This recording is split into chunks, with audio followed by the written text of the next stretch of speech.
요한계시록 7장 1절부터 8절까지 있는 말씀입니다.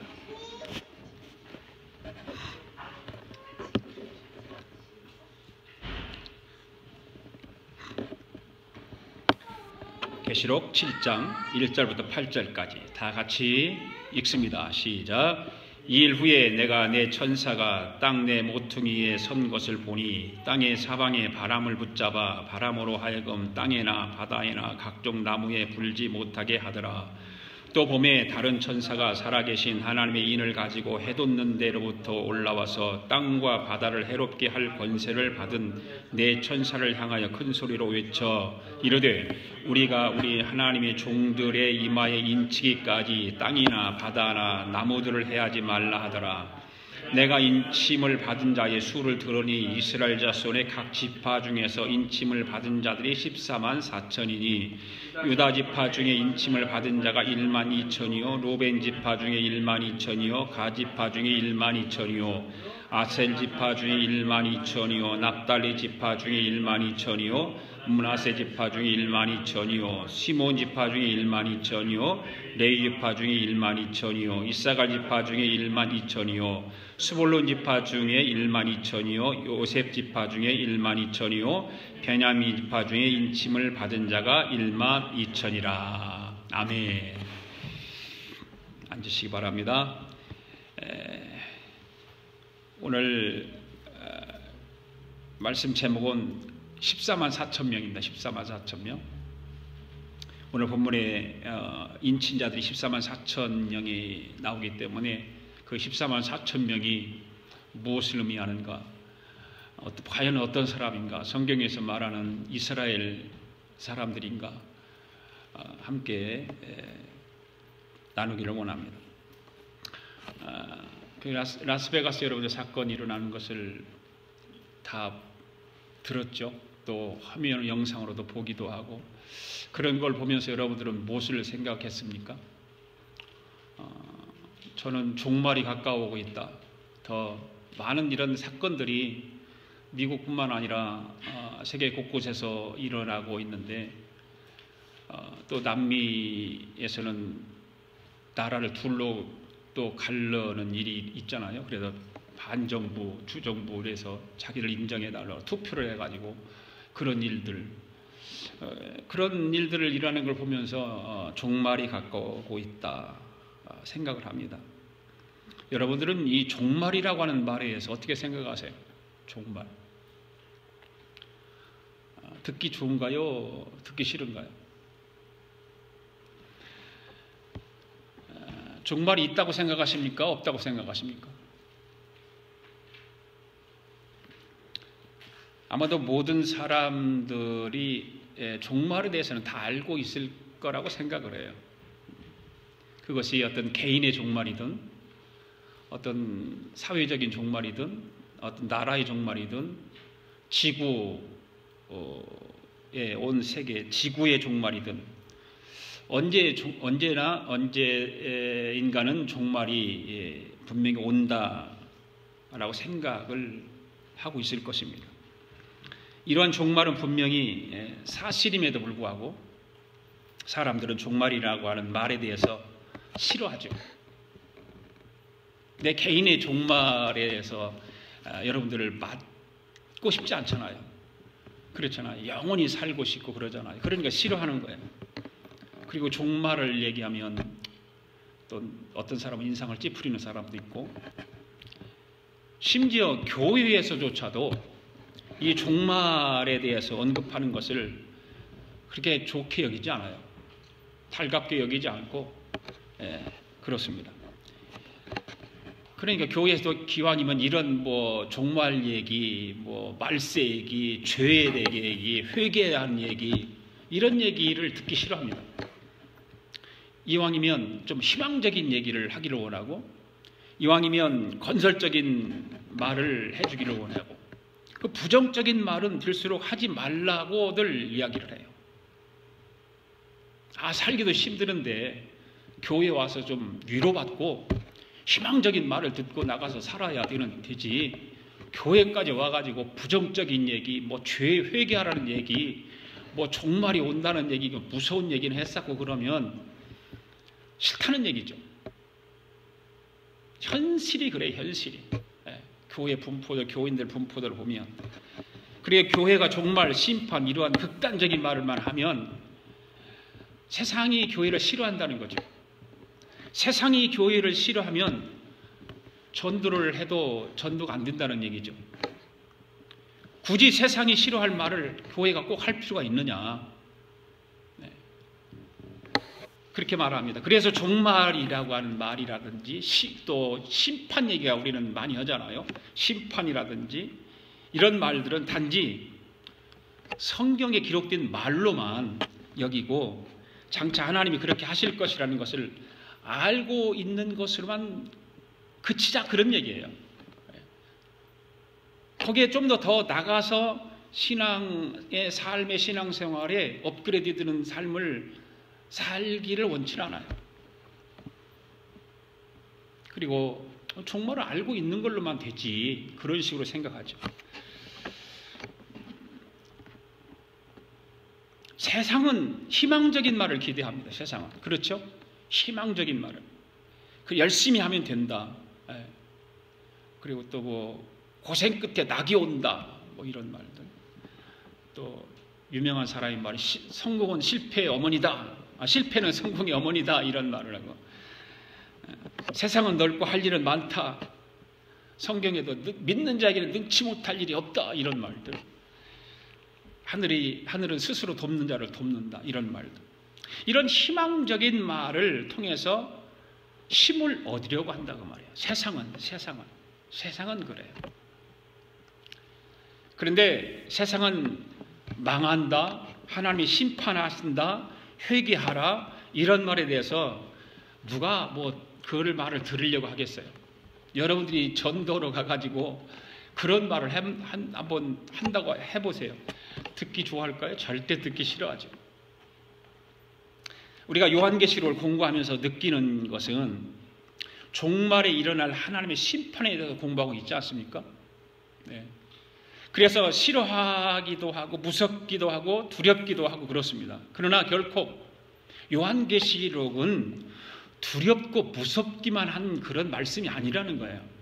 제가 서두에서 처음부터 말씀을 드리지만 절대 그런 것이 아니에요. 세상 사람들에게는 요한계시록에 있는 말씀이 무섭고 두렵고 심판의 말씀이지만 예수 그리스도를 구주로 믿는 하나님의 사람들에게는 하나님의 보호와 인도하심을 받는다고 하는 확신을 주는 말씀이 요한계시록의 말씀이에요. 그리고 희망을 가지고 이 세상에서 즐겁고 또 감사하고 소망을 가지고 살아가도록 인도해 주는 말씀이 바로 요한계시록의 말씀이에요. 우리가 공부하고 있는 요한계시록의 목적은 1장 1절에서 잘 나와 있잖아요. 1장 1절에서 예수 그리스도의 계시라, 이는 하나님이 그에게 주사 반드시 속히 일어날 일, 또 그 중에 보내시려고 그의 천사를 그중 요한에게 보내어 알게 하신 것이다. 이 1장 1절의 말씀에서 요한계시록의 목적을 분명히 말하고 있어요. 그렇다면 왜 속히 될 일을 종들에게 보이시려고 했을까? 그것은 당시에 시련과 핍박을 받고 있는 7교회 성도들을, 우리 7교회에 대해서 공부했잖아요. 7교회 성도들에게 속히 될 일을 보여줌으로 인해서 그들을 위로하기 위해서다. 그러니까 겁주고 협박하기 위해서 하는 것이 아니다. 위로하기 위해서다. 그리고 또 한 가지는 미래에 되어질 일들을 미래에 대한 그 일어날 일을 중심으로 역사에 대한 하나님의 계획을 보여주는 것이다. 하나님께서는 미래에 대한 계획을 가지고 계시는데 그 미래의 계획이 되어질 일들을 중심으로 해서 우리에게 보여준다. 그 속에서 어떻게 살아야 할 것인가? 그리스도인으로서 믿는 사람으로서 어떻게 살아야 할 것인가를 가르쳐 주기 위한 것이 요한계시록이다. 그래서 1장은 우리는 계시록을 통해서 어떤 계시라고 그랬어요? 과거 계시다. 예수님의 부활하신 영광스러운 모습으로 나열했던 1장들, 2장은 무슨 계시라고 그랬어요? 2장과 3장은 현재 계시다. 과거부터 시작해서 현재까지 역사 속에서 존재하고 있는 여러 가지 종류의 교회의 모습을 말씀해 주고 있다. 그리고 4장부터 이제 미래 계시가 우리가 시작되어서 6장까지 공부를 하고 오늘 7장을 공부합니다. 미래 계시의 핵심적인 내용은 뭐예요? 지난주에도 말씀드렸는데 7인, 그 다음에 7 나팔, 그 다음에 7 대접. 이 세 가지 7에 대한 이야기들이에요. 우리는 지난 두 주일 동안 7인 재앙을 공부했잖아요. 7번 재앙 가운데서 6번째 인을 떼는 것까지 공부했어요. 6번째. 그죠? 오늘은 7인을 뗄 차례죠. 그렇죠? 그런데 7인을 떼는 장은 몇 장이 있냐? 여러분 성경 읽어봤나요? 6장까지 6째 인을 뗐는데 7인을 떼는 건 8장에 가 있어요. 8장이. 7장에는 없어요. 7장은 그냥 사입부예요. 사입부. 그래서 7장을 건너뛰고 8장으로 갈까? 그리고 연속해서 7인을 떼는 거 계속해서 연결해서 할까? 그러다가 7장을 언젠가 또 해야 하잖아요. 안 하고 그냥 넘어갈 수가 없잖아요. 그냥 장별로 순서별로 하자. 그래서 오늘 7장을 하는 거예요. 이 7장의 내용을 여러분들이 읽어보시면 알지만 14만 4천 명에게 인을 치는 장면을 요한이 봐요. 요한이 그걸 똑똑하게 보고 있습니다. 그러니까 7장은 6장하고 연결이 안 된 것이 아니라 6장하고 연결된 말씀이거든요. 사실은요. 그리고 6장 마지막 17절에 가서 보면 이런 말씀이 있잖아요. 그들의 진노의 큰 날이 이르렀으니 누가 능히 서겠습니까? 라고 하는 질문을 하잖아요. 6장 17절에서 그 6장 17절의 질문에 대한 답이 7장이에요. 7장. 그리고 굳이 8장으로 건너뛸 필요가 없다. 그 6장 마지막 17절에서 질문하는 내용을 살펴봐야 된다. 그래서 생각을 하게 된 거죠. 그러니까 6장에서 질문은 뭐예요? 이렇게 큰 재앙들이 일어나게 되었는데 과연 이때 살아남을 자들이 누구인가라고 하는 질문이잖아요.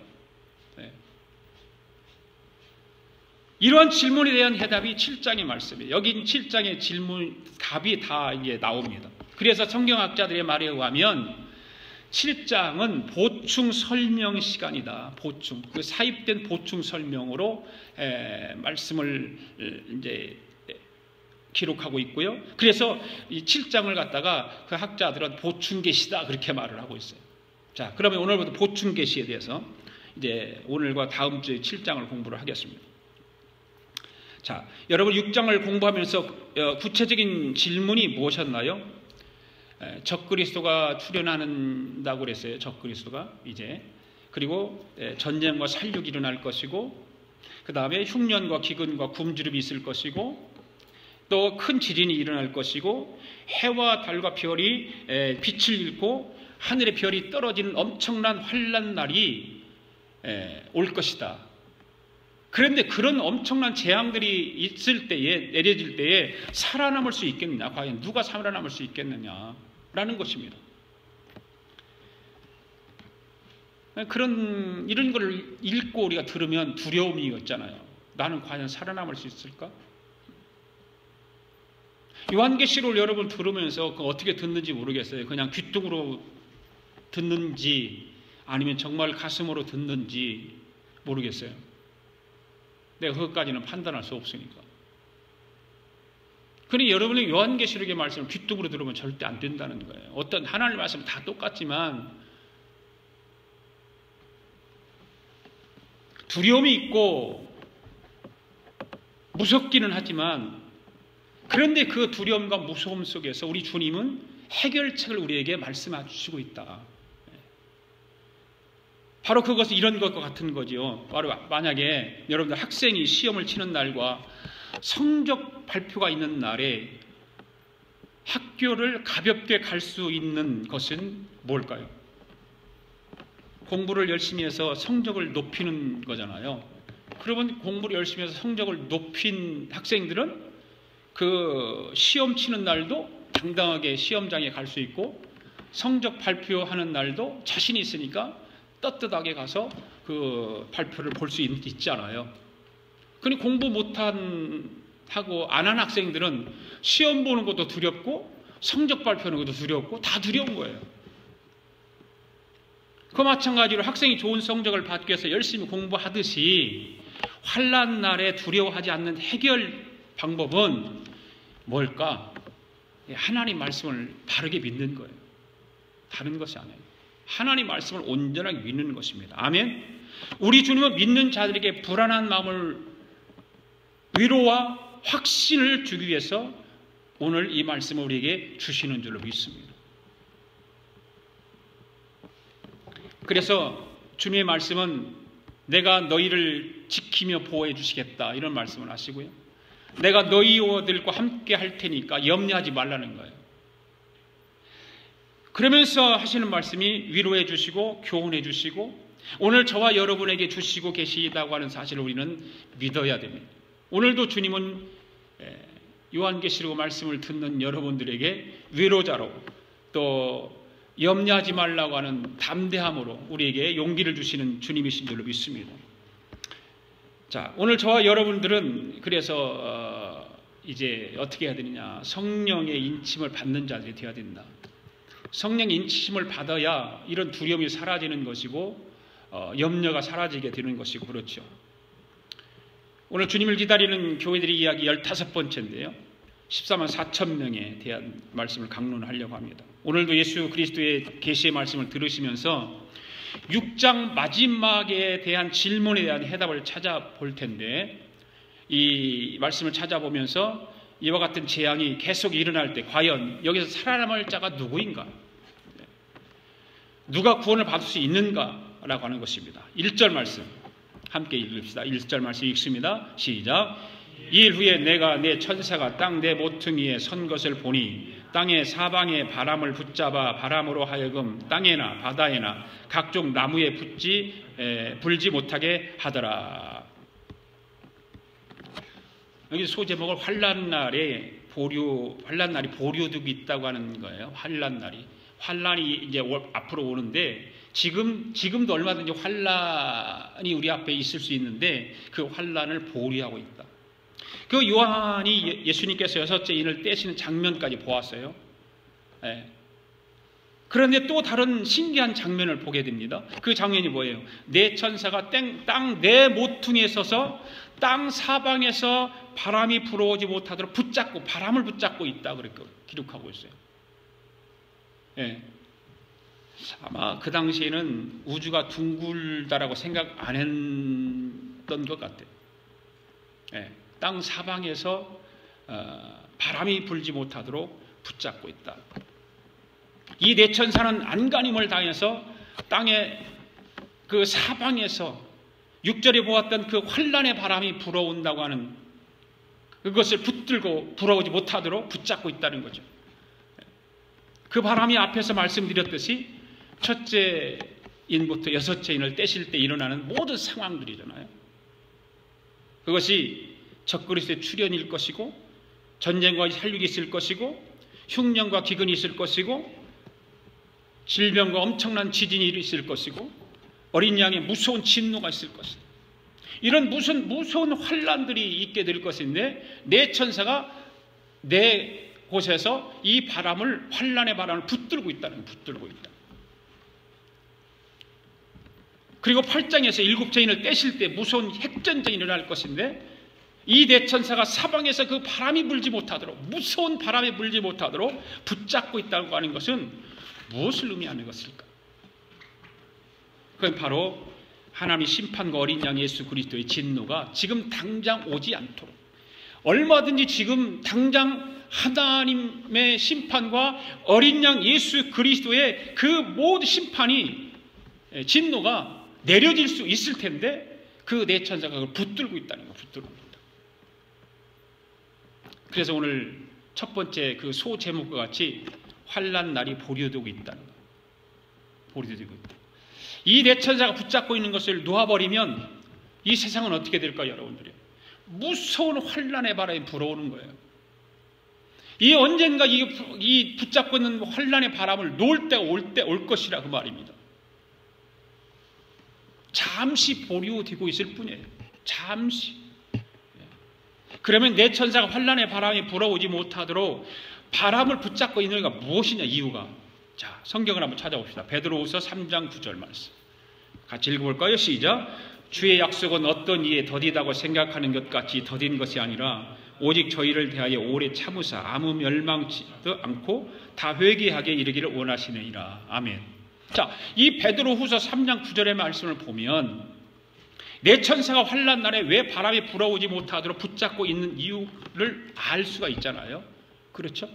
뭐예요? 우리 하나님께서 택한 백성들이 멸망받도록 하기 위해서가 아니라 죄를 회개하고 예수님을 영접하고 구원에 이를 수 있도록 하기 위해서 지금 그 환난 날을 잠시 보류하고 계시다 그 말이에요. 이해 가세요? 네. 이사야 선지자도 이런 말씀을 했죠. 이사야서 3장 18절 보십시오. 같이 읽어봅니다. 시작. 그러나 여호와께서 기다리시나니 이는 너희에게 은혜를 베푸려 하시며 일어나시리라. 이는 너희를 긍휼히 여기려 하심이니라. 이 이사야 선지자에게도 하나님 말씀하셨잖아요. 하나님께서 택한 백성들에게 은혜를 베풀어 주신다. 오늘 저와 여러분들을 긍휼히 여겨 주신다. 그래서 그 환난의 심판 날을 붙잡고 계신다는 거죠. 보류하고 계시는 거예요. 여러분, 환난을 보류하시면서 기다리시는 우리 주님께 우리는 감사해야 되지 않겠어요? 그렇잖아요. 감사해야 돼요. 얼마든지 환난의 바람이 불어서 우리를 심판의 자리에 서게 할 수 있는데 그것을 보류하고 계시는 거예요. 만일에 우리 주님께서 기다려 주시지 않았더라면 오늘 우리는 어떻게 되었을까?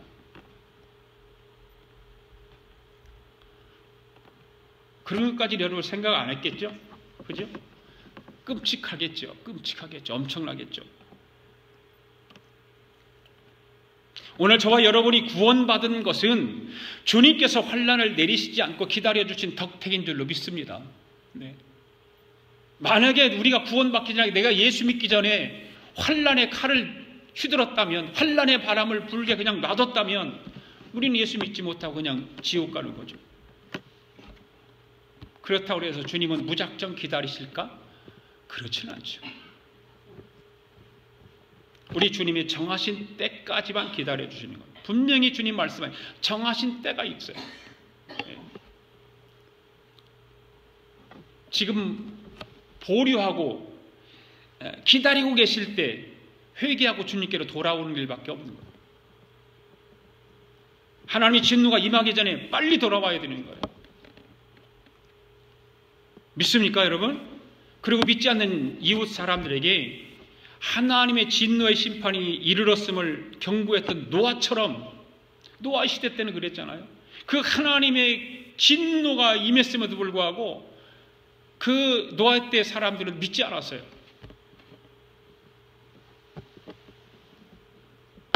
노아는 그래도 그 하나님의 진노의 심판을 사람들에게 말했잖아요. 그와 마찬가지로 우리도 그 하나님의 무서운 심판을 말하고 예수 그리스도의 복음을 전파해서 죽어가는 영혼들이 주님 앞으로 돌아오게 하는 증인의 삶을 살아야 된다 그 말이죠. 이 보류하고 계시는 주님께서 환난의 바람을 멈추고 보류하고 계시는 그 기간 동안 우리는 우리에게 맡겨주신 사명이 있는데 그 사명을 감당해야 되는 거예요. 뭐예요? 그게 증인의 삶을 사는 거예요. 믿습니까, 여러분? 예. 두 번째, 환난의 때에 살아남고 구원받기 위해서는 어떻게 해야 되느냐? 환난이 오기 전에 인을 맞아야 된다는, 인을 맞아야 된다. 자, 2절 3절 읽습니다. 시작. 또 봄에 다른 천사가 살아계신 하나님의 인을 가지고 해돋는 데서부터 올라와서 땅과 바다를 해롭게 할 권세를 받은 네 천사를 향하여 큰 소리로 외쳐 이르되 우리가 우리 하나님의 종들의 이마에 인치기까지 땅이나 바다나 나무들을 해하지 말라 하더라. 아멘. 자, 첫 번째 말씀에서 환난의 때를 보류하고 계신다고 말씀을 드렸죠.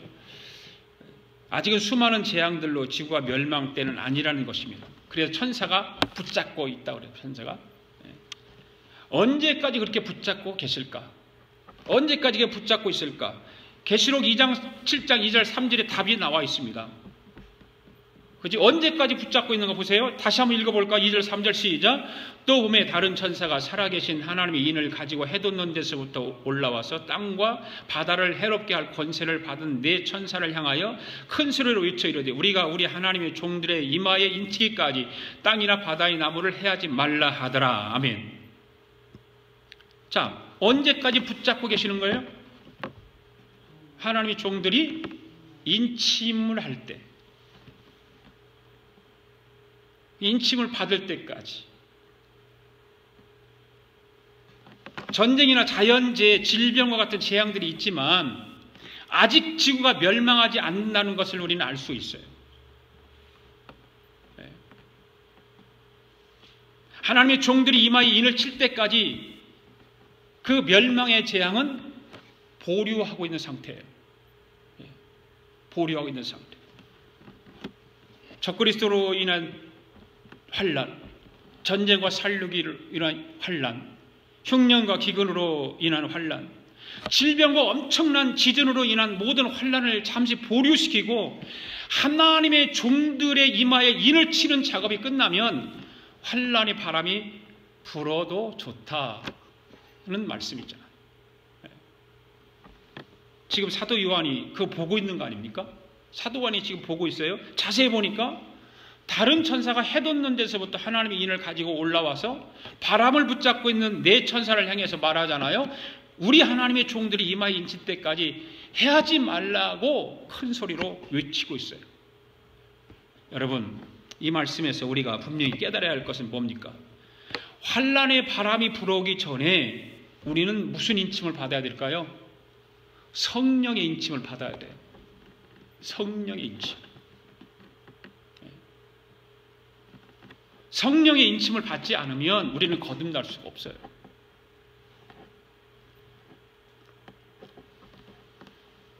환난의 바람이 오기 전에 저와 여러분들은 하나님의 사람으로 인침을 받아야 되는 거예요. 할렐루야. 과연 나는 하나님의 사람으로 인침을 받았는가? 인친다고 하는 것은 뭐예요? 하나님의 사람으로 구별된다는 말이 아니에요. 구별된다. 하나님의 소유로 구별된다. 내가 하나님의 인침을 받았다면 나는 그 다음부터는 하나님의 소유, 하나님의 소유. 하나님의 것으로 구별된 사람이에요. 이것이 하나님으로부터 인침받은 것, 성령 인침을 받는 거예요. 주님을 기다리는 지금의 교회 시대는 하나님의 종들이 이마에 인침을 받는 작업을 하고 있는 때라는 걸 우리는 알아야 돼요. 여기서 하나님의 종들이라고 그러니까 목사들 얘기하는 게 아니에요. 만민 제사장의 역할을 감당하고 있는 모든 믿는 사람들이에요. 그 모든 믿는 사람들이 하나님의 때에 하나하나 인침을 받는 숫자를 얘기하는데 우리는 그냥 뭐 이따가도 얘기하겠지만 그 14만 4천 명이라고 하면 그 숫자만 가지고 얘기를 하거든요. 이 세상의 수많은 교회, 하나님의 백성들 가운데 내가 하나님의 소유로 선택받고 구별되었다고 하는 것은 어떤 사람으로부터 선택받은 것보다 엄청난 축복이고 은혜라고 하는 것 우리는 알아야 돼요.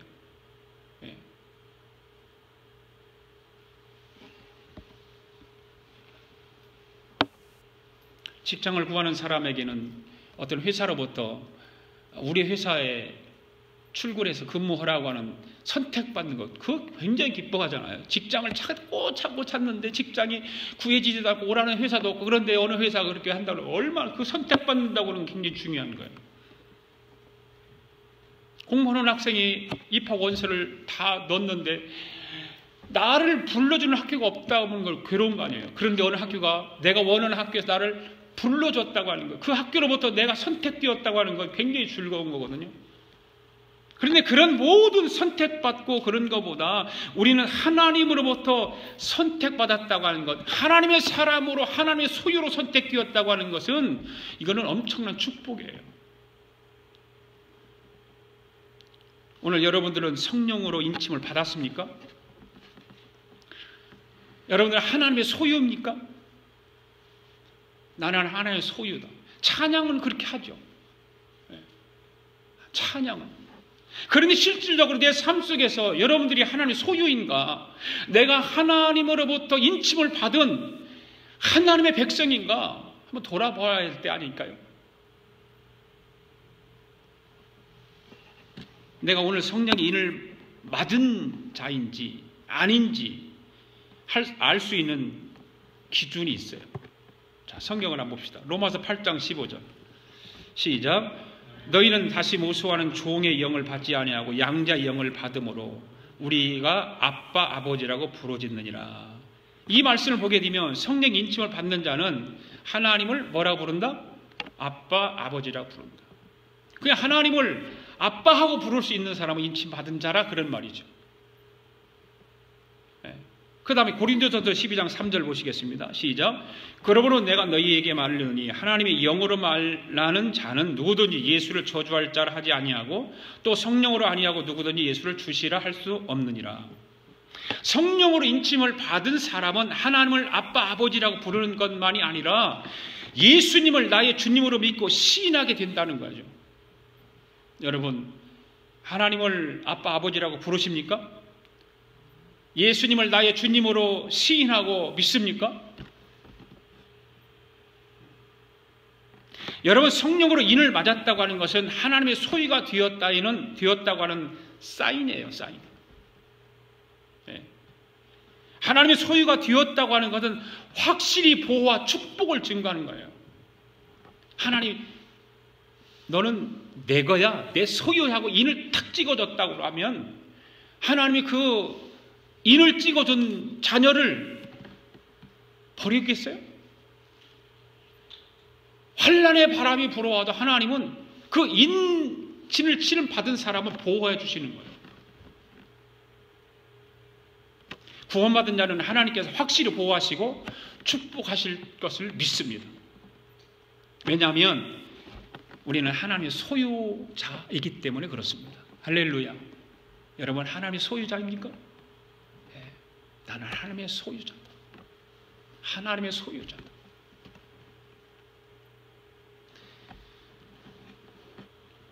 그렇기 때문에 우리는 앞으로 어떤 일어날 환난에 대해서 우리는 두려워하거나 무서워하거나 흔들릴 이유가 하나도 없는 거예요. 왜? 이미 하나님께서 성령으로 인침을 받은 자들이기 때문에 우리는 두려워하거나 무서워할 이유가 하나도 없는 거예요. 지금 어떤 상황이 내 앞에 있다 할지라도, 어떤 일을 만난다 할지라도 우리는 흔들 이유가 하나도 없어요. 이미 인침받은 자이기 때문에. 할렐루야. 그 다음에 세 번째로, 환난의 때에 살아남고 구원받기 위해서는 어떻게 해야 될까? 입맞은 자들이 누구인가? 과연 나는 입맞은 자인가? 알아야 되죠? 4절 읽겠습니다. 시작. 내가 인침을 받은 자의 수를 들으니 이스라엘 자손의 각 지파 중에서 인침을 받은 자들이 14만 4천이니. 여기 이제 14만 4천 숫자가 나와요. 사도 요한이 지금 가만히 보니까 인맞은 자가 14만 4천 명이에요.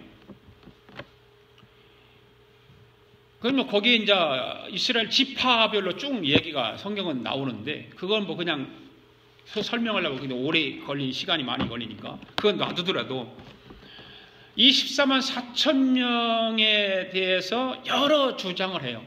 여기서 이단도 많이 나오고, 그냥 어떤 자기 교리에 맞게 해석을 해서 거기에 막 강압적으로 끌어들이는 일들을 많이 하잖아요. 이단들이. 엘리야 복음 성교회 같은데, 여호와 증인도 그렇고요. 지금 특히 한국에서 막 활발하게 하는 신천지가 그렇잖아요. 14만 4천 명 안에 들어오는 거 아직 채워지지 않았다는 거예요. 그래서 14만 4천 명에 들어오게 하기 위해서 막 교회들을 돌아다니면서 막 교인들을 끌어들이는 거예요. 계속 협박하고 또 회유하고 해가지고, 그 어떤 때는 교회를 통째로 막 자기 걸로 만들어 버리고.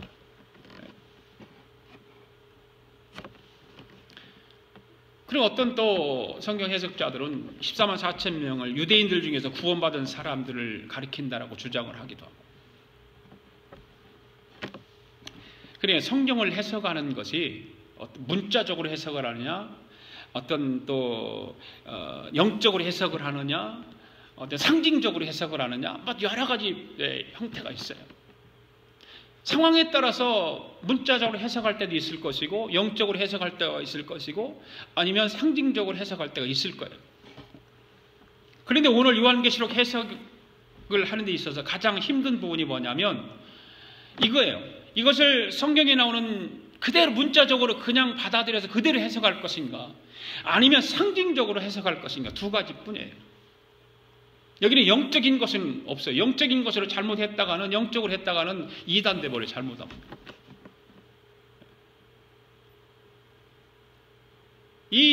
그렇게 영적으로 해석하는 사람도 있죠. 있지만 잘못하면 오히려 빠지기 쉽고.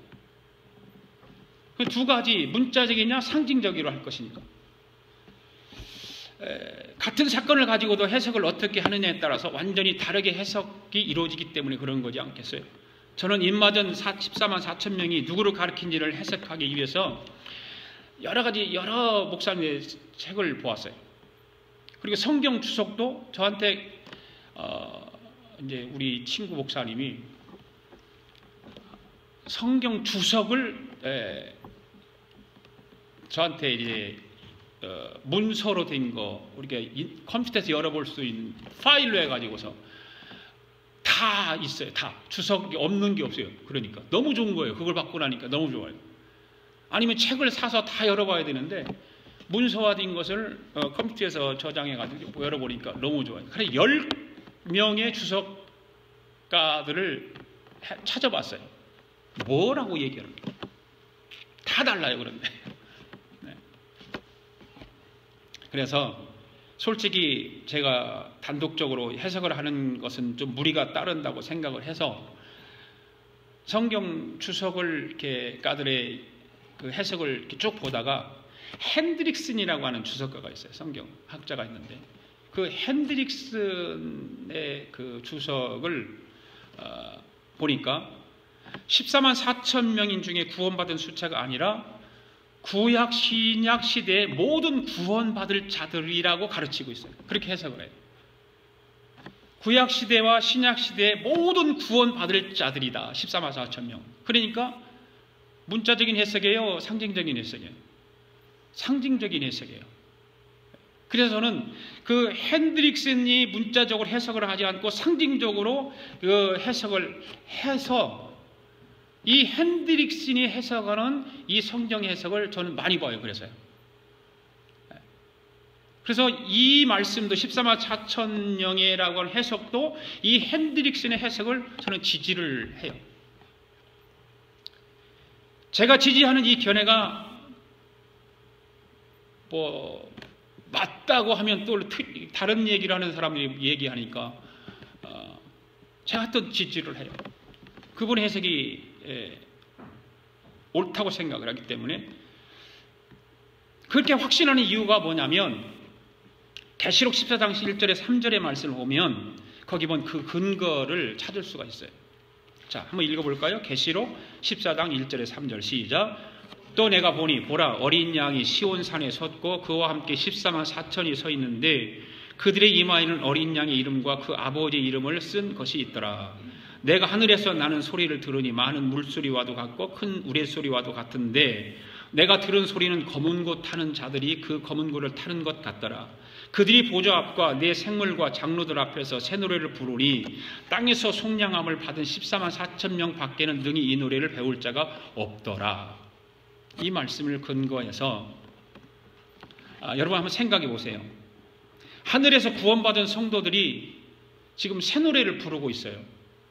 새 노래를 부르고 있는데 땅에서 구속받은 14만 4천 명밖에 이 노래를 부를 수 없다면 심각한 문제 아닐까요?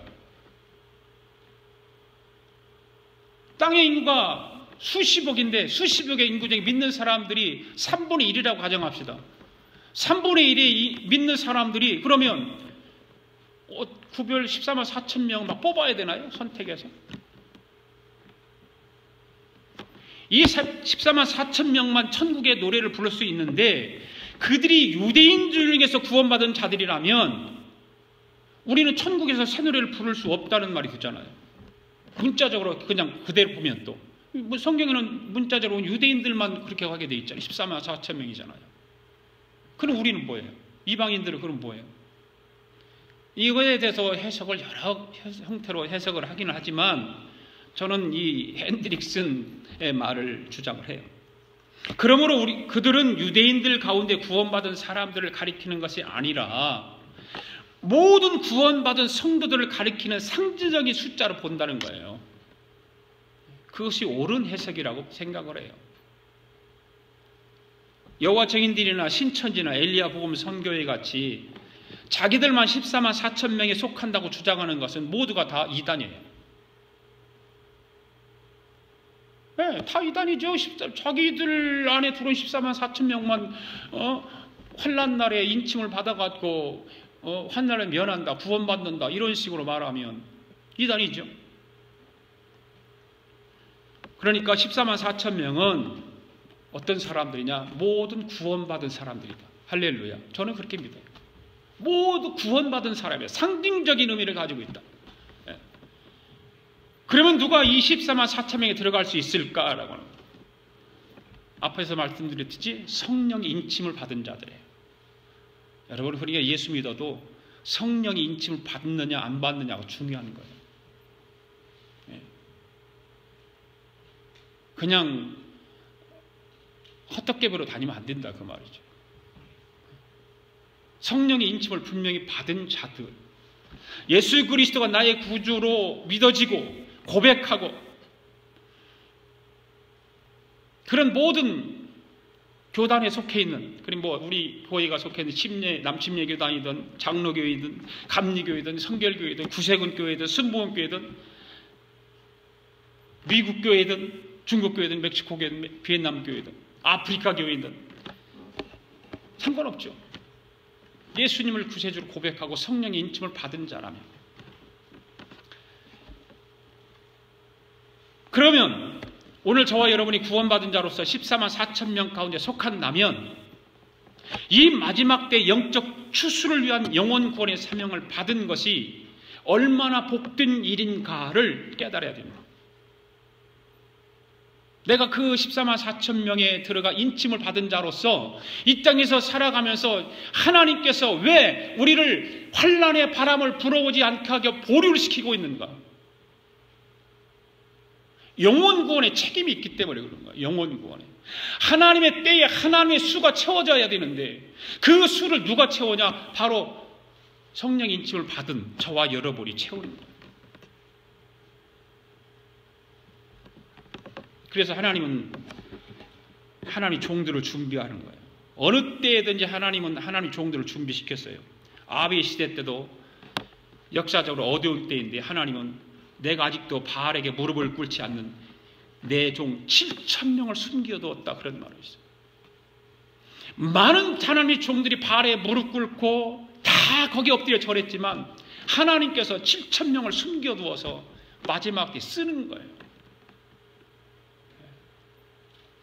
에스겔서 9장에서 보면 에스겔 시대도 하나님이 심판하실 수밖에 없는 상황이었는데도 불구하고 하나님께서 이마에 표를 받은 사람들을 특별히 따로 준비해가지고 그들을 제외하고 심판했던 거예요. 우리는 에스겔 선지자를 통해서 알 수 있어요. 하나님의 성령 인침을 받은 자들을 하나님 보호해 주신다. 할렐루야. 다른 사람들은 다 멸망시키고 심판해야 하지만 성령의 인침을 받은 사람들은 하나님께서 보호하시고 지켜주신다. 그들이 누구냐? 흔히들 말하는 남은 자들. 누군지는 뭐 여러분 스스로가 알 거예요. 역사를 계승하는 자들. 하나님은 어느 시대에나 이런 하나님의 종들을 준비하고 계신다는 거예요. 그런데 이들 하나님의 종들에게는 한 가지 특성이 있어요.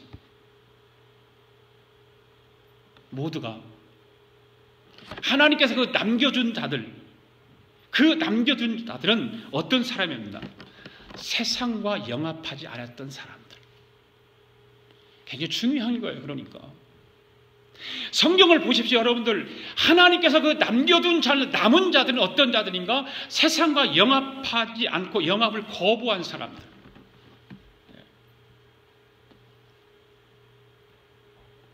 세상의 공중 권세 잡은 사단은 계속 우리에게 뭘 요구합니까? 세상 사람처럼 살아라 요구해요.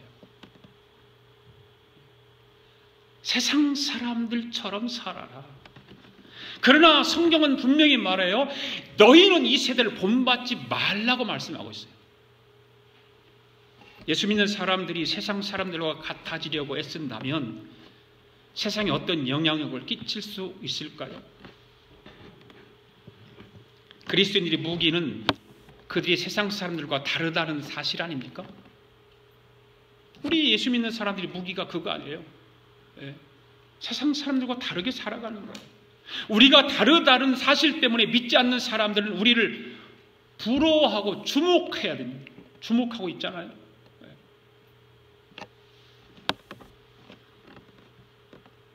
그런 사람들을 통해서 쟤는 저 사람은 교회 다니는데 내가 보니까 내가 갖고 있지 않은 뭐가 있어. 저 사람은 달라. 왜 다를까?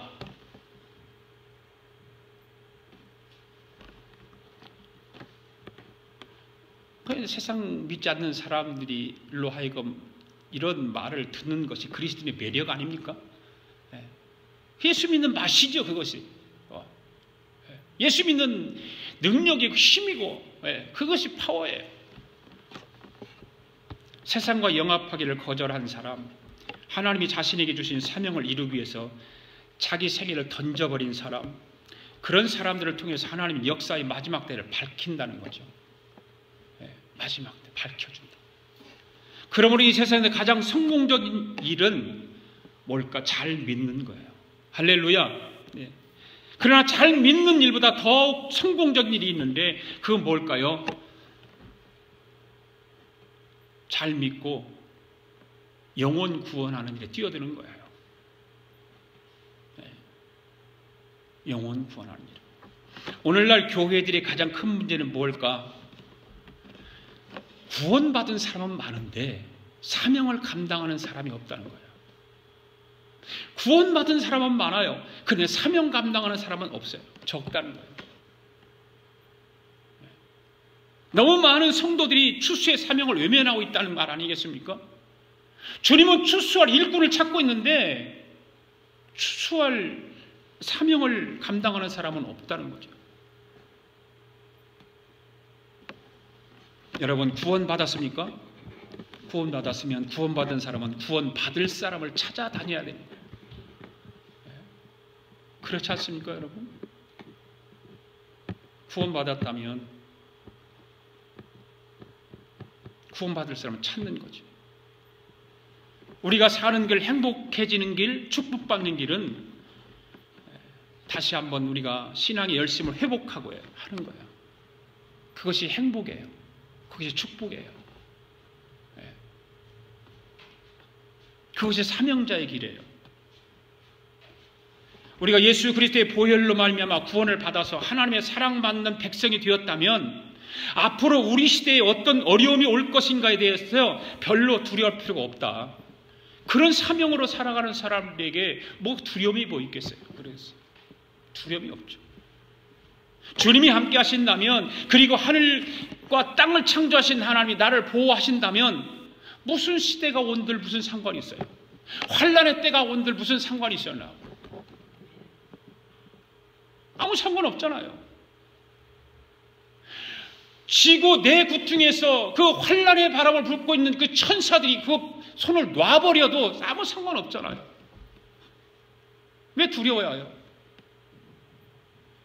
왜 무서워요? 왜 염려하고 걱정해요? 우리는 하나님께서 우리에게 맡겨주신 사명을 감당하고 주님이 우리에게 기대하는 그 일만 하면 되는 거예요. 할렐루야. 그러면 되는 거 아니에요. 성숙한 하나님의 백성일수록 고통이 올 때 그 고통 속에서 어떻게 하면 편히 지낼 수 있는가를 고민하는 것이 아니라 고통의 시대에 무엇을 할 것인가 하는 자신의 사명을 더 생각하는 사람이에요. 이거 진정한 그리스도인이에요. 성령의 인침을 받은 자예요. 14만 4천 명이 거기에 들어가기 위해서 온갖 수작을 부리고 거기에 들어와야 구원받는다고 수작을 부리는 그런 이단들하고는 비교가 안 되는 거예요. 우리에게 진실한 신앙과 사명에 관심이 있다면 성령의 인침을 받은 자로서 천국 갈 때까지 하나님께서 철저히 보호하시고 우리 앞길을 인도해 주실 줄 믿습니다. 거기에 기쁨이 있고 행복이 있고 은혜가 있는 거 아닙니까, 여러분? 그렇게 살아갈 수 있기를 바랍니다. 할렐루야. 우리 다 일어나셔서 함께 찬양 부르면서 11조와 헌금을 하나님 앞에 드리도록 하겠습니다. 이 찬양을 부르면서 여러분 한 주간 살아갈 동안에 주님 내 삶을 만져주시옵소서. 주님 내 삶을 비춰주시옵소서. 거기서 이곳을 덮으소서, 이곳을 비추소서 할 때 내 삶을 비추소서, 내 삶을 지켜주시옵소서라고 그렇게 찬양을 합니다. 지극히 높은 주님의, 지극히 높은 주님의 지성소로 들어갑니다. 소로 들어갑니다. 세상의 신을 벗고서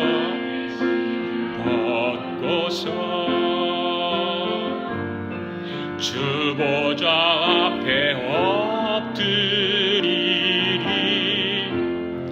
내 주를 향한 사랑과 그 신뢰가 사그러져 갈 하늘로부터 이곳에 장막이 덮이네. 내 삶을 덮으소서, 내 삶을 덮으소서, 내 삶을 비추소서. 내 안에 무너졌던 모든 소망 회복하리니. 내 삶을 지나소서, 지나소서. 내 삶을 만지소서, 내 삶을 만지소서. 내 안에 죽어가는, 내 안에 죽어가는 모든 예배 살아나리라. 다시 한번 부릅니다. 지극히 높은 주님의, 주님의 나 지성소로 들어갑니다. 세상의 신을 벗고서 주 보좌 앞에 엎드리리. 내 주를 향한 사랑과 신뢰가 사그러져 갈 때 하늘로부터 이곳에 장막이 덮이네. 내 삶을 덮으소서, 내 삶을 덮으소서, 내 삶을 비추소서, 삶을 비추소서. 내 안에 무너졌던 모든 소망 회복하리니. 내 안에 무너졌던 모든 소망 다 회복하리니. 내 삶을 지나소서, 내 삶을 지나소서. 내 삶을 만지소서, 삶을 만지소서. 내 안에 죽어가는 모든 일, 내 안에 죽어가는 모든 모든 예배 다 달아나리다. 내 삶을 덮으소서, 물 덮으소서. 내 삶을 비추소서.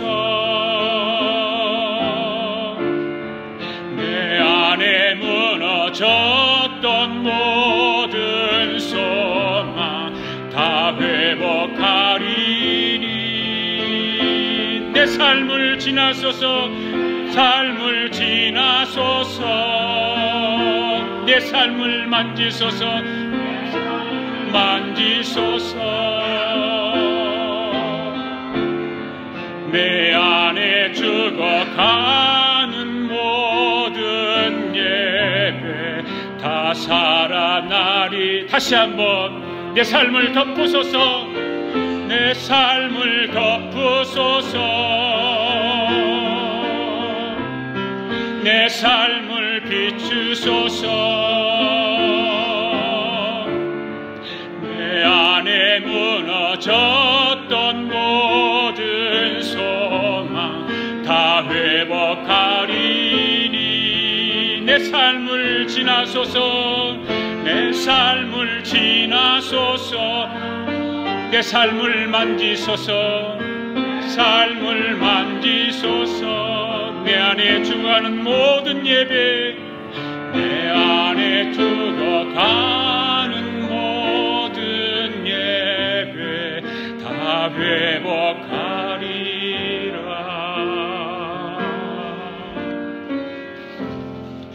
하나님 아버지, 감사합니다.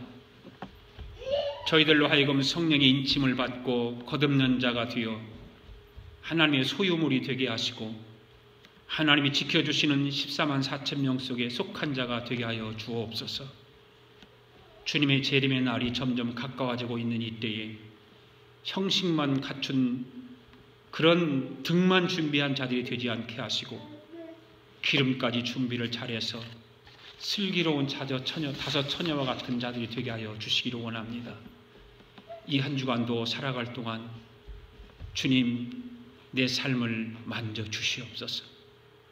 주님, 내 삶을 비춰 주시옵소서. 한 주간 삶이 주를 향한 사랑으로, 주를 향한 신뢰가 무너지지 않도록 지켜 주시옵소서. 오늘도 그 은혜에 감사하고 감사해서 하나님 앞에 귀한 예물을 봉헌에 올렸습니다. 소득의 10분의 1을 구별하여 11조 예물을 드렸습니다. 감사 예물을 드립니다. 선교 예물을 드렸습니다. 1,000번째 예물을 드렸습니다. 마음의 소원을 물질에 담아 드렸습니다. 하나님, 이 귀한 예물들을 받으시고 축복하여 주시옵소서. 하늘의 신령한 복으로, 이 땅의 기름진 복으로 채워 주시옵소서. 하나님의 영광이 임하게 하여 주시옵소서. 하나님의 교회가 더 큰 일을 감당할 수 있도록 오병이어의 기적이 일어나게 하여 주시옵소서. 지금은 우리 주 예수 그리스도의 은혜와 하나님 아버지의 극진하신 사랑과 성령님의 감동감화 충만하신 역사가 오늘도 하나님 말씀을 듣고 소망 가운데 믿음으로 살아가기로 다짐하고 돌아가는 사랑하는 성도들 머리 우애와 성도들의 가정과 직장과 경영하는 기업 우애와 우리가 살고 있는 이 미합중국 우애, 하나밖에 없는 우리 조국 우애, 주의 이름으로 모이는 모든 교회 우애, 지금으로부터 영원토록 함께 하시기를 예수님의 이름으로 축원하옵나이다. 아멘.